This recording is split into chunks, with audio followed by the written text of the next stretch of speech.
అప్పుడు వారు ఆయన మాటలు నమ్మిరి, ఆయన కీర్తి గానము చేసిరి. అయినను వారు ఆయన కార్యములను వెంటనే మర్చిపోయిరి, ఆయన ఆలోచన కొరకు కనిపెట్టుకొనకపోయిరి. అరణ్యములో వారు బహుగా ఆశించిరి, ఎడారిలో దేవుని శోధించిరి. వారు కోరినది ఆయన వారికిచ్చెను, అయినను వారి ప్రాణములకు ఆయన క్షీణత కలుగజేసెను. కీర్తన 106, 12-15 వచనములు. మోషే గురించి చదువుకున్నాము కదా.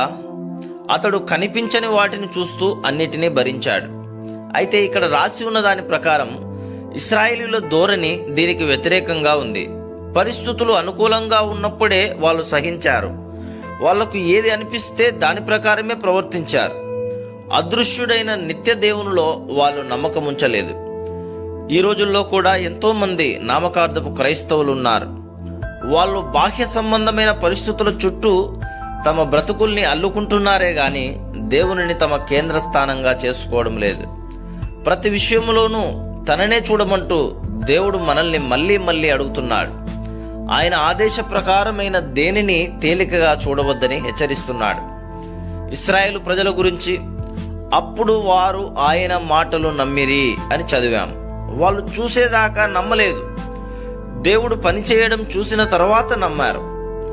ఎర్ర సముద్రం వద్దకు వచ్చినప్పుడు నిజంగా దేవుణ్ణి గూర్చి సందేహించారు.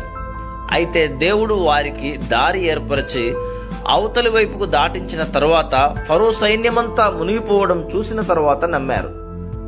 ఇలాంటి అల్ప విశ్వాసం వల్ల వాళ్ళు అతుకు బతుకుల జీవితాన్నే గడపవలసి వచ్చింది.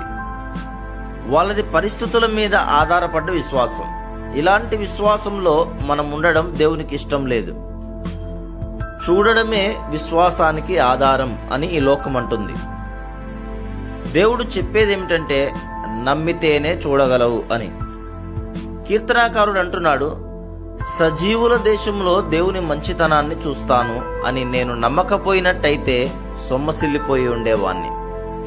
పరిస్థితులు అనుకూలంగా ఉన్నప్పుడే దేవుని నమ్ముతున్నావా, లేక పరిస్థితులు ఎలా ఉన్నప్పటికీ నమ్మకాన్ని దేవునిపై నిలుపుకోగలుగుతున్నావా?